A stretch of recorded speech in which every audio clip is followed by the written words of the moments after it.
So, as Kimberly mentioned, my name is Zatia. So, I am the founder of Agile Goes Ape, and I'll be talking to you around Agile for Humans, a no-nonsense guide to how tech teams work. So, the presentation itself is quite long, but if you do have questions, please do either mention them or put them in the chat. It doesn't really matter if we don't get through the deck and we get through all the material because we'll share this afterwards. I think what's really important is what we are sharing is to get that level of engagement, because if you have questions, whether you're just entering tech or you're actually in tech for the first time, I'd rather you ask those questions so you can take something away, and then we can always catch up later on the kind of the other slides of it. Okay, so I've got a couple of icebreakers for you all. So the first one, so if you get ready to put into the chat, is I want you to drop one word into the chat where you think, when you hear agile, what does it mean to you?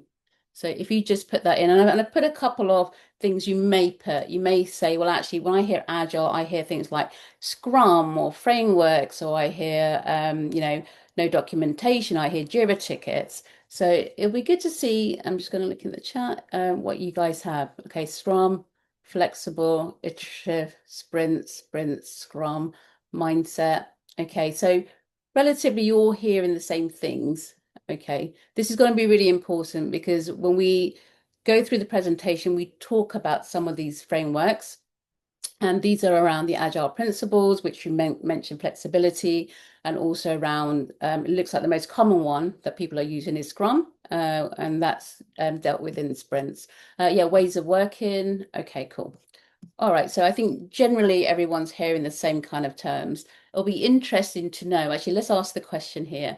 When we say sprint, what does that mean to you? And it's fine, there's no wrong answers. If someone can just put in the chat, what does that mean? If someone says to you, right, this team's going to run a sprint, what does that mean? Okay, it means fast. Yeah, 2 weeks. Yeah.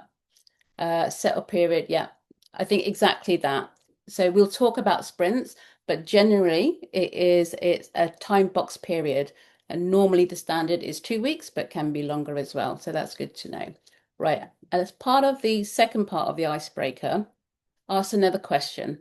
From here, when you say, or when your team is, because you may not actually be in a team yet, when people say, I'm doing agile, what do you think they mean, or what does it mean to you?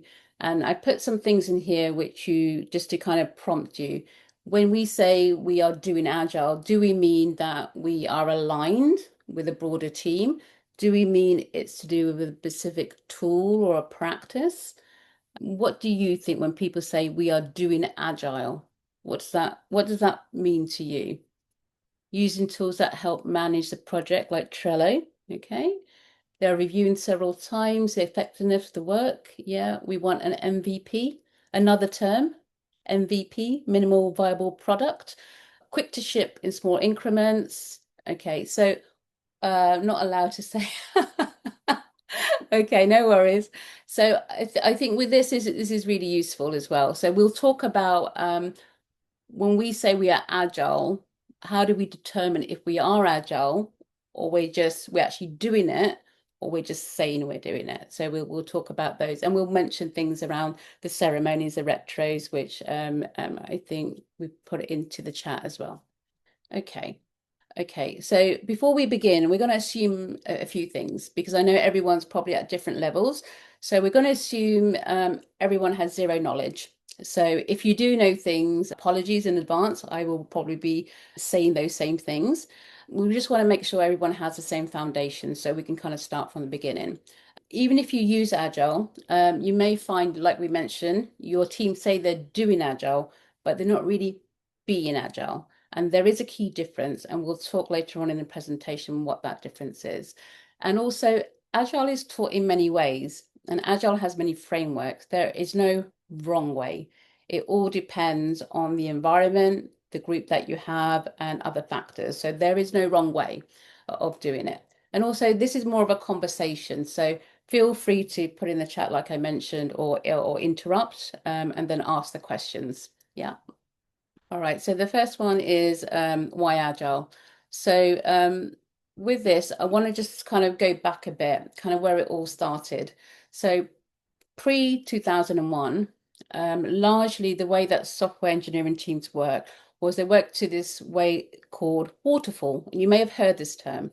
And waterfall exactly like waterfall, ooh, it goes all the way down. It cascades. And around here, what you would have is you have the requirements. So this is when all the scope is locked down. So there's no mechanism to adapt or change. And this was because as a client would go to a company and they would say, right, I want to, let's make this up, I want to build this website. I have this much budget. I want these type of things and I want good quality and I want it on this certain date. So they would take that scope, they would then lock it down and then they would design it. So in that design team, you would have the designers, you would have the UX team, and then once they've done it, they would then pass it over to the development team. So, and then so forth and so forth and so forth. Now, the challenge with these particular ways of working was that every team was working in silos. So the designers weren't talking to the developers weren't talking to the testers. And then when it was deployed, we didn't have a happy customer because they didn't have all the functionality they wanted.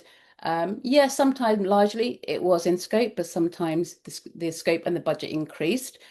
Developers weren't happy because they didn't feel like they did a good job because they had a time constraint. And the testers weren't happy because where they thought they maybe had a week to test, they only had 2 days to test. So this method had a lot of pain points for an engineering team. So I just want to just kind of bring this out into a bit of the real world. So let's take that example, and let's say you're a fashion design house. Now, in this fashion design house, you want to make sure that you can deliver a set of garments to your audience, and you have similar constraints. You have budget, you have a timeline, and you want to make sure you get there first. Now, using the agile method, it would be the same. You would get your requirements, you get your measurements, you understand what's needed. You would go to the designer, they'll say, okay, do you want sleeveless? You want a belt? Do you want it puffy? What do you want? And then it would go to the actual dressmakers and they would make it.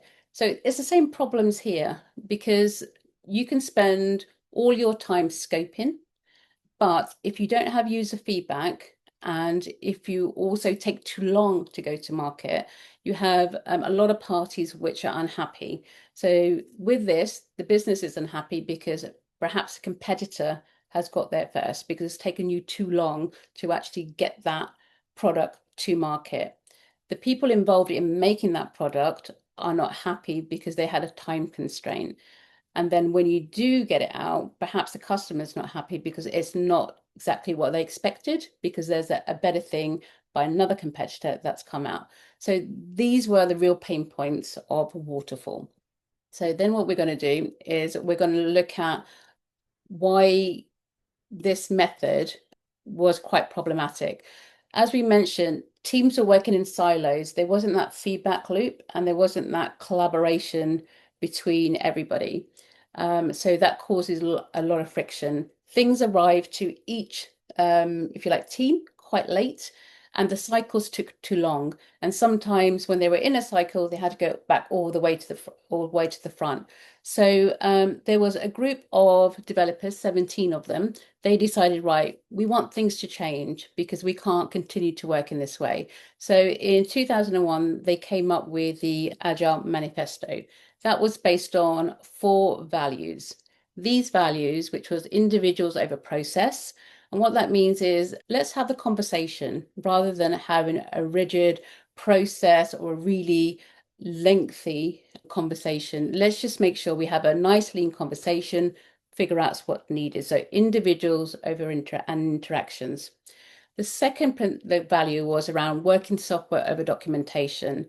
The pain point originally was the document was so long, so thorough, locked in, and there was no way you could adapt to it. So they felt, okay, we need to change this. We need working software over documentation. So let's ship and then let's learn and then let's iterate. That is the best way forward. The third value was around customer collaboration over contract. So this is where you get the users in the loop. So the business may have a perception of what the customer wants.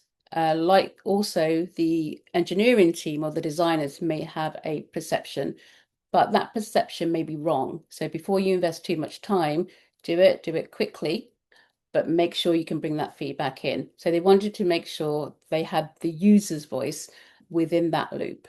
The last one was responding to change overflowing plans. So make sure there's flex. So if we produce something in a short time, which is valuable, and it's gone to market and we have feedback, we need to make sure we can adapt. Even if we're building a feature midway, let's make sure if we have information that tells us that's not the right thing, then we need to find a mechanism to adapt that and not take it personally. So these were kind of the four values that they instilled. So in terms of the Agile Manifesto itself, we talk about individuals and interactions over processes. So this becomes a kind of like the foundation to make sure that we fully understand. And out of these values, what the team of 17 developers decided was we have values. We don't want a playbook. We just want kind of the foundation. So after this, they produced, and I'll show you this one. These were the 12 principles. Now, around the 12 principles, this is kind of where Agile is formed. I'm not going to read each one, but largely there's a few of these to talk about the customer. So this is around making sure that we understand the customer requirements, making sure that we can change when we have that feedback, and making sure that we get that to market as soon as possible. Now, in here, what you'll also see is around simplicity. So, for example, number 10 is simplicity. This is don't overcomplicate it. Let's understand the requirements in its simple form. And then let's work together daily to understand the outcome of that. Let's also have frequent interactions and make sure we can move at a good pace. So with all these are kind of the agile principles we work to. So when we build processes and practices in an organization or in our team, we will lean on most likely majority of these, but maybe some more than others. So it's really important we understand what these are, because later on we'll talk about why Agile doesn't work, and we'll go back to kind of the principles of these. There's another one which is kind of motivated individuals. For those of you that are interested, there's an educational psychologist, Dr. Bruce Tuckman. He wrote a book, and also I think there's articles about it, which is around teams, and it's about forming, storming, norming, and performing. So this is 4 stages of how you build teams and get to an end where actually that team is so fast, so good that it actually performs really well to ship features. So I do recommend that if you are looking at, how do you build the right team and what's needed. So that kind of feeds into number 5. And then we're just going to go on to the next one around kind of agile frameworks. There are a multitude of frameworks. I just want to kind of reiterate, there is no wrong framework. You'll hear people say, oh, if you're working to Agile, if you do Scrum, then yeah, that's the way to go.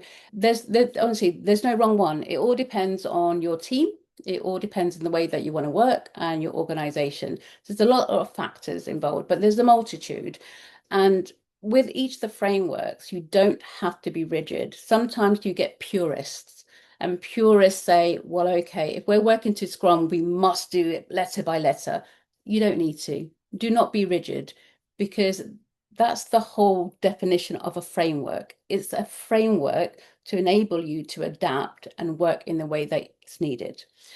So I'm going to just go through maybe not all of them, but maybe the first one. So globally, I think out of like 80 countries, Scrum is still the most used framework. And the reason why Scrum is a good one, especially if you're starting out, is because it has structure, and that structure enables discipline. And that discipline enables the team to work better together. And it does make you faster because you focus on the right things. So I would say if you are starting out, Scrum is the right way to go. When you're more advanced, this is my point of view, not always shared by everybody, then I think you can move to something which is like Kanban, which is more, it doesn't require that much structure because you already have the discipline. For those of you that don't know, Kanban comes from a Japanese term which means just in time. And it was kind of not developed, but the concept came from a Japanese businessman called, I'm probably going to not say this right, Taichi Hono. So he kind of came up with the concept in the 1940s. So you may have heard Kanban and Toyota manufacturing mentioned in the same vein, because he ran the Toyota manufacturing of cars. And that's kind of where the concept came, because he saw actually it wasn't effective. So we need to do things just in time. So tech or engineering has kind of adopted that concept, and Kanban does work really well. The third one is around XP. XP is basically around test-driven development. It's basically you create the test first for that feature and then the code. So there's just a different way of working. And once again, it depends on your environment and your team. We have another one, which is SAFe. So SAFe is really used for large enterprises. Sometimes you will hear people use the word safe and waterfall in the same vein. They are different, but SAFe is largely for large organizations that have a lot of governance. And once again, there is no wrong way. And in the right situation, SAFe does work for the right company. Then you have another one, which I don't know much about this one, but I know it's been going for a number of years. It's called Shape Up, and I think this was created by Basecamp. And the term Shape Up comes from, before engineers take it in, you need the right people to basically shape that feature, so they have almost like all the requirements up front, so it's easier to go downstream. And the last one really is a hybrid. So by hybrid, what we mean is you can actually mix them because they're frameworks, right? So you might think, oh, okay, this works really good in Scrum. I want to take this from Kanban. Cool. Scrumban, and that is actually a word. So you will hear also some people say, we're working to Scrumban. So they've just taken elements of the two frameworks and kind of bashed them together, and then they've defined their process. But once again, there is no wrong way to do a framework. It all depends on how you want to approach it. So as we mentioned, 63% obviously use Scrum, and it does give you, like we mentioned, it gives you the scaffolding. It makes sure that you have the right discipline. And from my perspective, working with a large number of teams, I always refer to Scrum, because if it's a team that you formed for the first time, there are going to be teething issues. And to have a structure where you have certain ceremonies, and we'll talk about kind of what those things are, it just makes sure that's one less thing you need to worry about. So largely kind of the sentiment here is use framework, in my opinion, if you're starting off as a team, use Scrum, and it will make sure that you have that discipline. And we'll talk a little bit more around kind of what that entails. I'm going to just talk a little bit about the roles. Now, the roles, once again, you have a product owner, you have a scrum master, and you have the developers. Now, in this sense, developers also mean QAs, designers, UX, kind of all that team that's needed. Now, a scrum master is not a project manager. This is someone who understands the framework of Scrum. This is someone then that works with the team to guide them. So they will teach you on what do we mean by a mid-sprint? What is a retro? How to run a stand-up, for example. So they're that kind of coach, if you like. The common misconception is that is a project manager. It's not. It's someone who understands how a framework works, and then they will coach and teach you. So that's a key difference. And then in Scrum, ideally, a good Scrum Master is someone who actually you don't need them anymore, so they go off and do something else. A bad Scrum Master is someone who you feel you need, and they stay with you for life, and you can't get rid of them. So that is not a good example. Now, a product owner is someone who's accountable for the product's value. And once they understand what is needed, they then work with the team to then manage and create the backlog with the team so the team understands what they're developing. We probably won't have time to kind of talk about more about product owner in depth, but you may run into when you work in teams, the product owner actually is your product manager, and they actually may be your scrum master.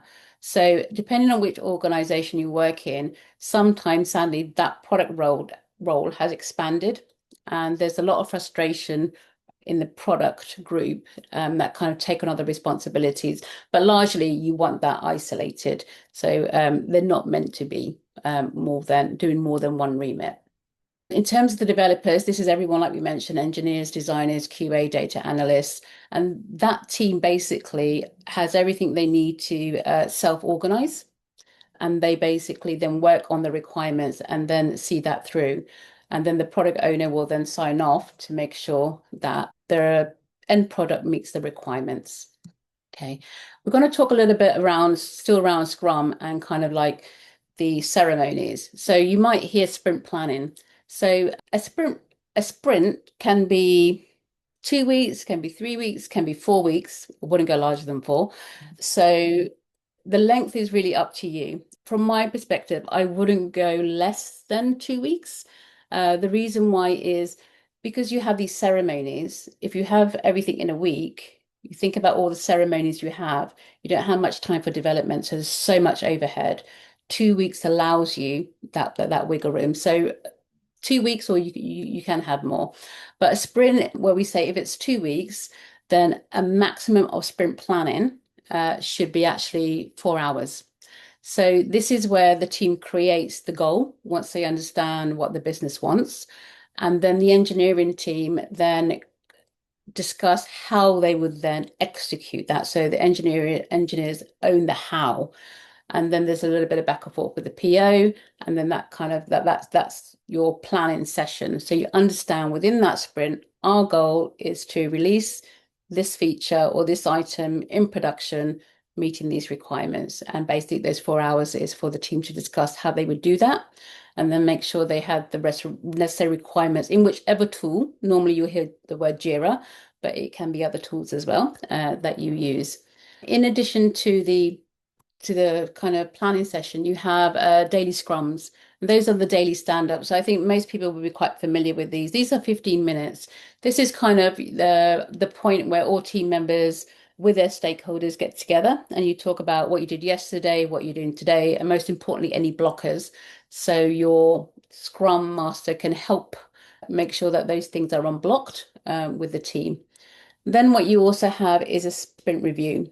This is where you will demo the work that has been done, and then you will share it with stakeholders, and you'll make sure that you then get that feedback. That will normally be kind of done towards the end. What you may also hear is sometimes teams have a mid-sprint review as well. So a part of this sprint review will be the team mid-sprint having a look and going, right, this was our goal. We've completed this much. Is either probable or not probable that we're going to hit the end date. If it's not, it's the team then to decide how they would mitigate that. Why that's important is because if they can't hit it, then they need to communicate that to the product owner, who will then communicate that to stakeholders. But it's really the team's job to figure out how they will hit it, as long as there's no other added requirements that come in. The last one, which is kind of the sprint retrospective. So this is at the end of the process where we've shipped something at the end of the 2 weeks. The team get together, they discuss what went well, what didn't go well, and where there's areas of improvement. And why this is important is that if we've identified something which either needs improvement or something we haven't done, which we should do, need to make sure that we understand exactly what that action is. So in the next sprint, we actually work on it so we can become better. Because what you should see in any team is from sprint 1 to sprint 10 is you see levels of improvement. If you don't see levels of improvement, even in a high performing team, then that's probably a red flag. It's really important that you do have your retrospectives. And then the other one is around your backlog refinement. So technically, a Scrum event, the backlog refinement is the product owner creates the backlog. The refinement is also done by the team, but this needs to happen in a continuous flow because what you may find is if you leave it too late, your actual sprint planning sessions ends up being a full day. So you work with your product owner to understand what's upcoming and who's needed, and then you refine your backlog so that you're ready for the next sprint. So what you should have in your backlog is a number of sprints. I wouldn't say too many because plans change. The worst thing you could do is plan for 10 sprints and then it comes sprint 3, everything's changed and you've wasted that effort. So there's a bit of practicality kind of involved in that. Can I just ask, has anyone been involved in any ceremonies in terms of sprints with any team members? All of them only. So Chris says all of them only been there for 4 weeks. Okay. And in those ceremonies, can I ask Chris, does it all make sense? So by that, what I mean is when they say to you, right, we're running a sprint, do you understand what's involved? Oh, you're starting. Okay. Oh, okay. Oh, so this is an interesting one. So Maddie said, done it, but never done the retro. This is not unfamiliar. What happens is teams they feel the pressure, and because they looking to complete the goal, they will look for what can they lose. And the first thing to go is retros. Retros goes because, oh, that's going to be an hour, going to be two. I can use that time to develop. But a really good team has to make sure they have them because that retro will reveal why the team is not able to finish that goal or why they're stressed because somewhere along the system something has broken or something hasn't happened. And that's why it's important because we need to stop, even though very painful, you need to stop and have a think and introspect. Because if you don't, what will happen is you'll start the next sprint, you'll still have the same problem. So you're then repeating the same pattern. So it's a common one. So it's quite interesting. Another one, which is my team's backlog refinements are quite long because there's no PO. So I think this is the other piece around roles. It's very important that you have the roles and individuals have a remit. If for whatever reason, and I've worked in companies and I've done it before, I've done two roles. So I've been the product owner and I've been the delivery lead. In those situations, you need to make it very clear is when I say I'm the PO, even though I'm one person, what's my remit? What's my hat? And I'm delivery, what's my hat? So it needs to be, you need to make sure that if you are working in a team where you don't have someone who's doing the PO role and you're all doing it, I would recommend that you at least do a RACI. Just understand what is that person responsible for. So that might help you in the short term. But yes, if you don't have one, yes, it can be very frustrating for sure. Right. So now what we're going to do is we're going to look at some of the frameworks. As we mentioned, all of the frameworks here, they all share the same DNA.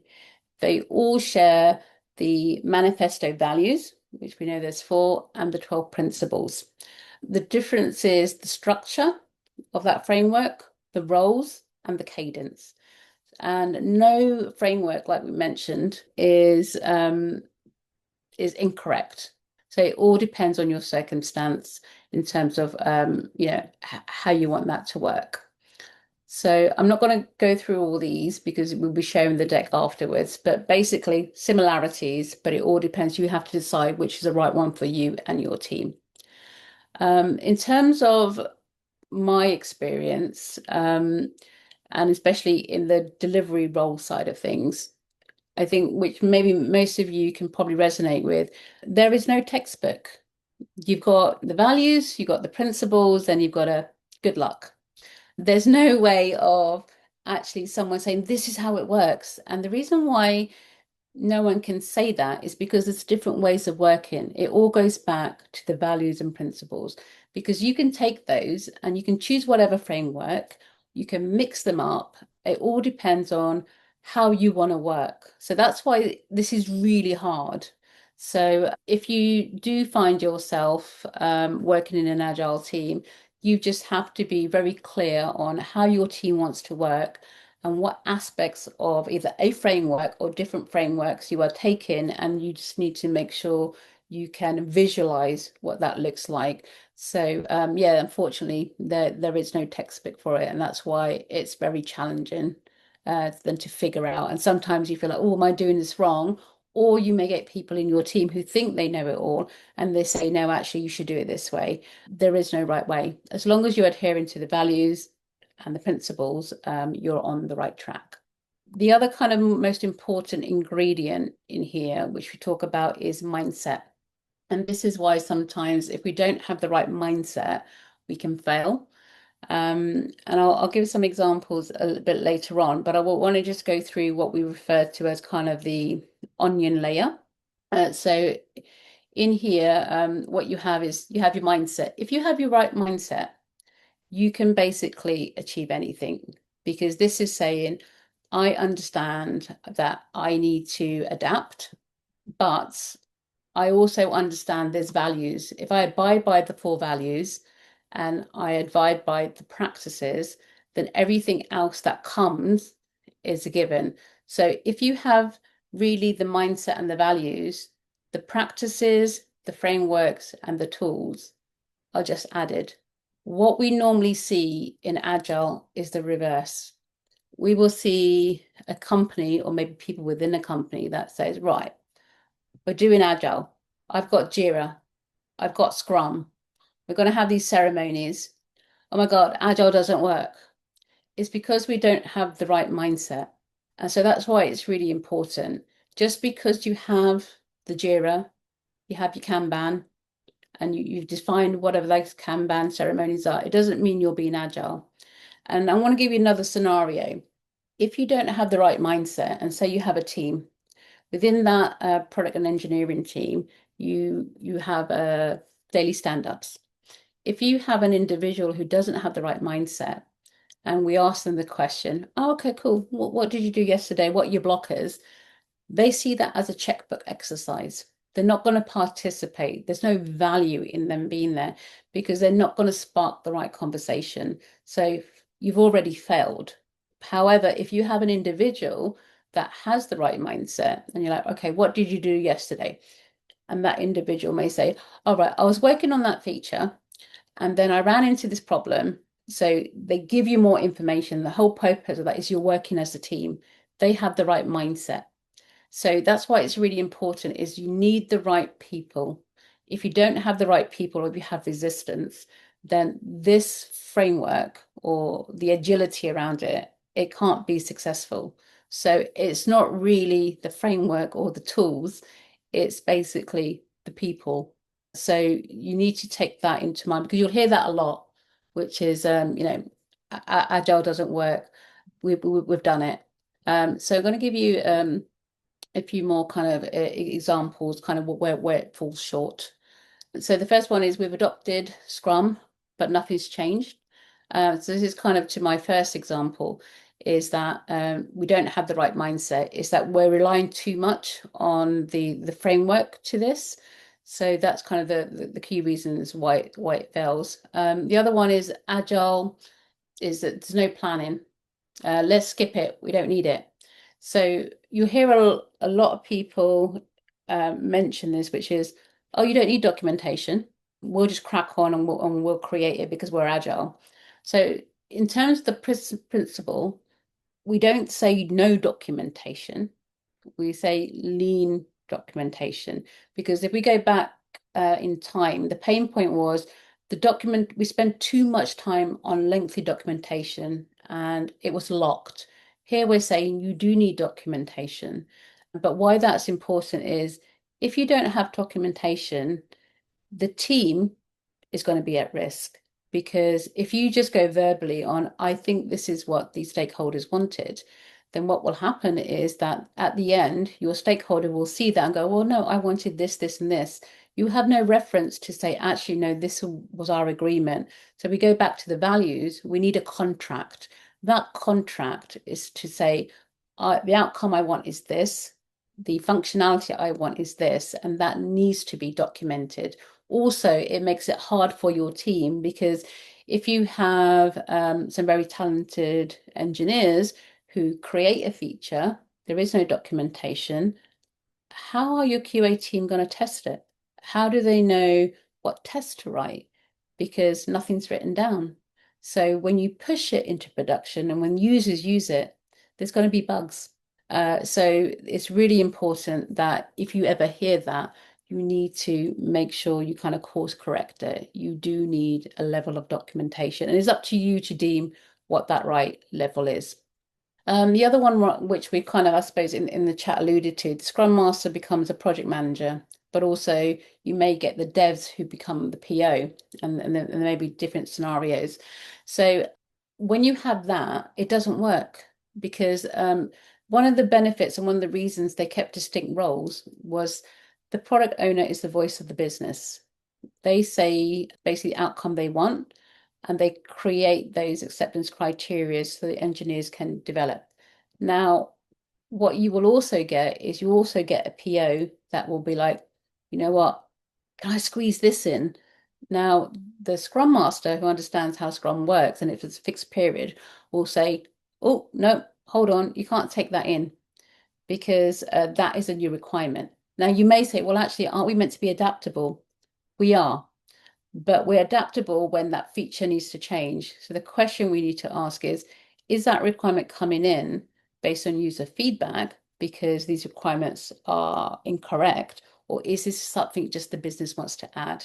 So having those separation of roles allows a healthy discussion between, oh, you want this, or can you have this? Or actually, no, you can't. And then it also helps the team in terms of when they deliver. So where you don't have that, this is where people think Agile fails, is because you don't have the right peoples doing the right roles, and you also don't have the right documentation to say, okay, if I'm doing more than one role, then these are my remits, and this is what I'm responsible and accountable for. The last one is kind of metrics misused. Another reason why Agile seems to, or people feel has failed, is because we, or maybe stakeholders or leadership, spend too long looking at the metrics. What I mean by that is I'm going to give you an example. So say you're working in a Scrum team, say there's different ways to do estimation, but say you're using Fibonacci. And based on that Fibonacci, you'll say, right, okay, at the end of these 2 weeks, our team will do 50 story points. Out of those 50 story points, if the following week you're like, oh, okay, oh, your team only done 20. Oh my God, we're not performing and we're not shipping.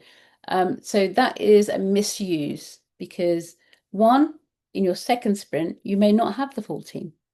Also, it depends on the feature type. In sprint one, for example, your feature may be quite small and then achievable and more things may be known. Whereas if you worked on a second feature and it was a new thing and lots of things were unknown, you may have more what they refer to as spikes or investigation tickets in order for you to understand.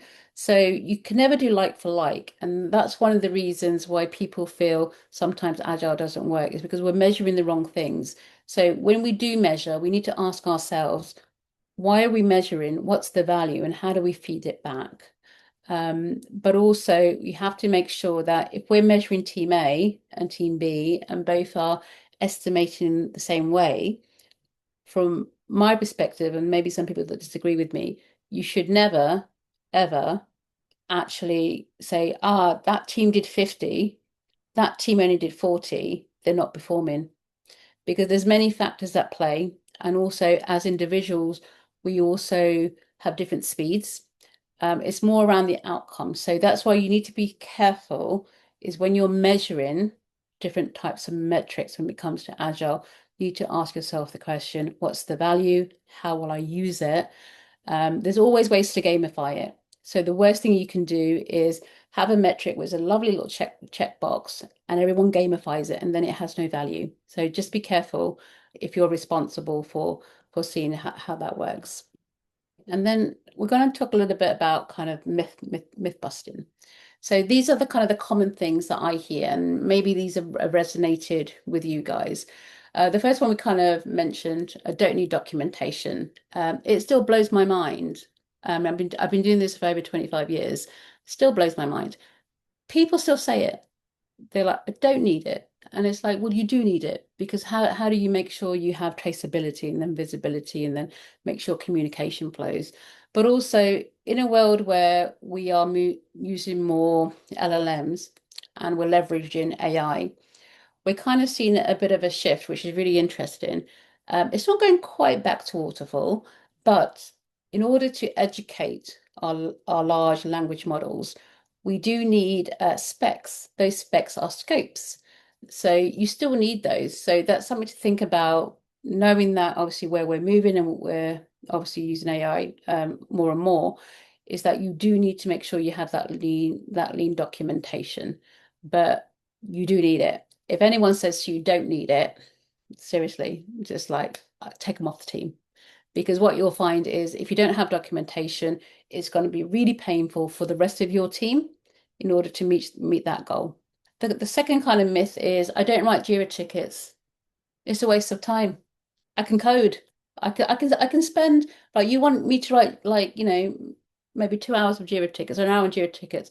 I can spend 2 hours coding. You can't be serious. Wasting my time. Once again, this goes back to the Jira tickets give you the functional requirements or non-functional requirements.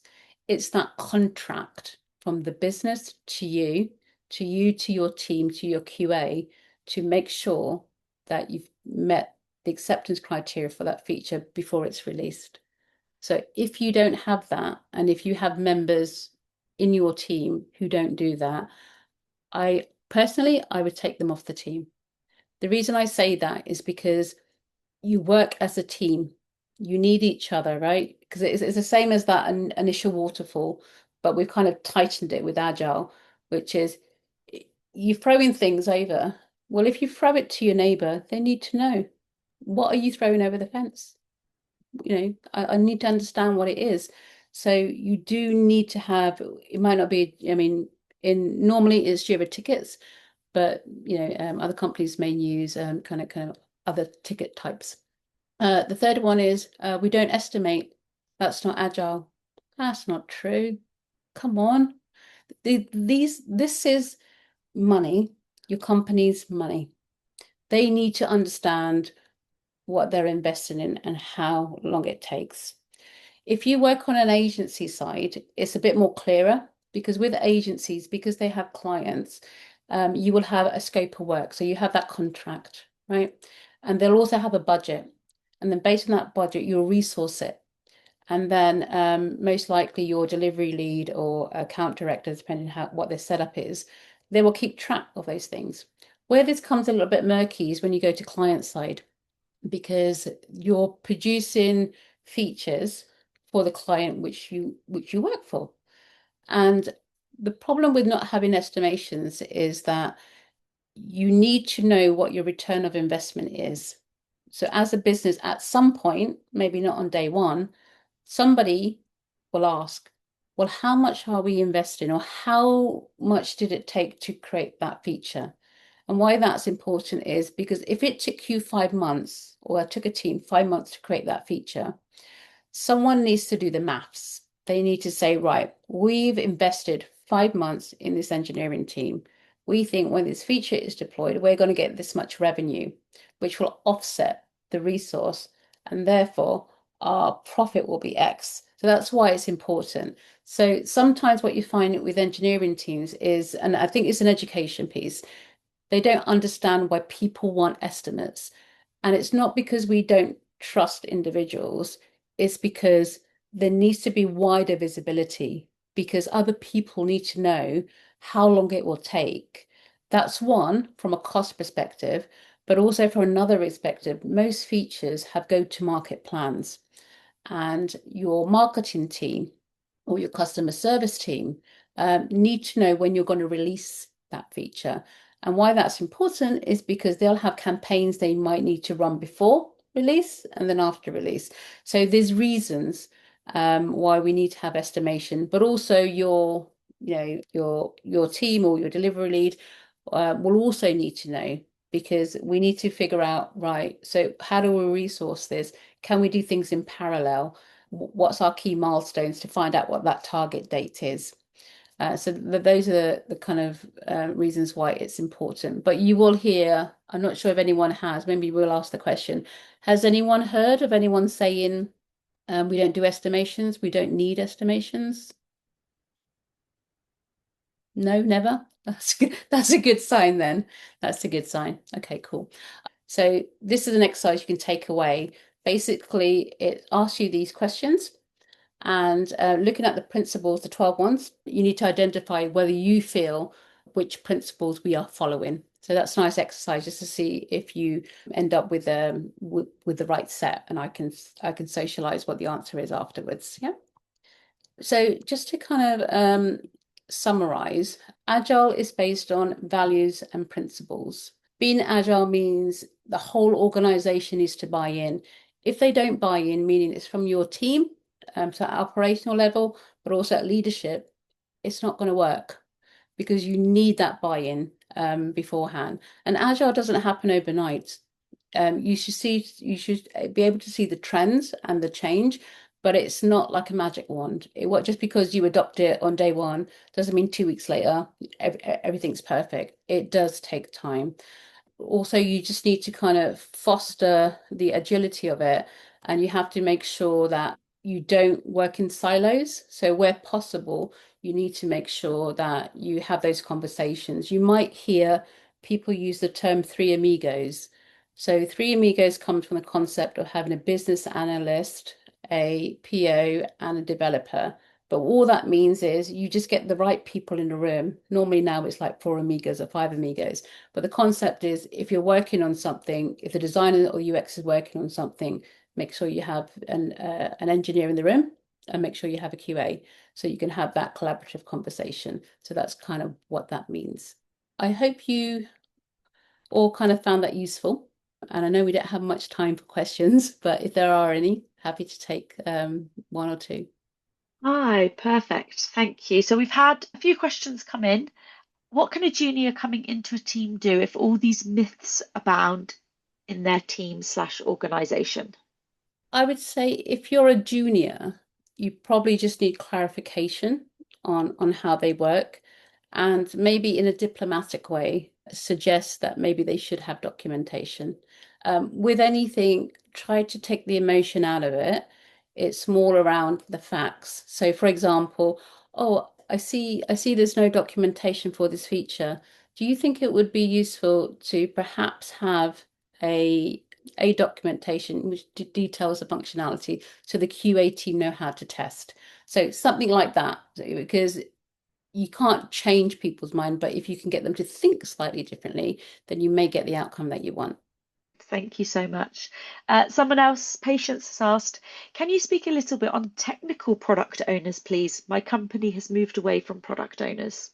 Ah, okay. So, I mean, the benefits of a technical product owner is someone that understands how development works. So they can have those conversations around the technical side of the feature rather than it being more kind of like the UX experience side of it.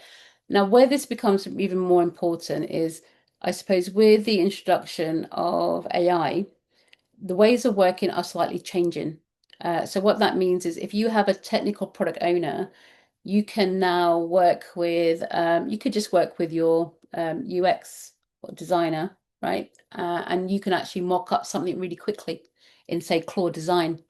And because your technical product will understand some of the things that a technical lead may say, it will make that transition easier for when they speak to the engineering team. So those are the benefits from it, I would say. So they speak the same language. as the engineering team. Oh, perfect. Thank you.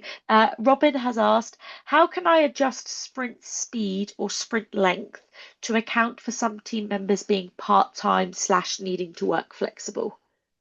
Okay, so the first thing you need to understand is for that sprint is the capacity, right? So that's what you're mentioning. So if you know you're not going to have all of your team there, then the question becomes is depending on what outcome you want in that 2 weeks, you need to speak to the team and go, right, if this is the only resource we have, and say we don't have Dave for a full week, we've only got him 2 days, is this still achievable? If it's not achievable, then you have two options. You either go to the person who managed resourcing and add people in.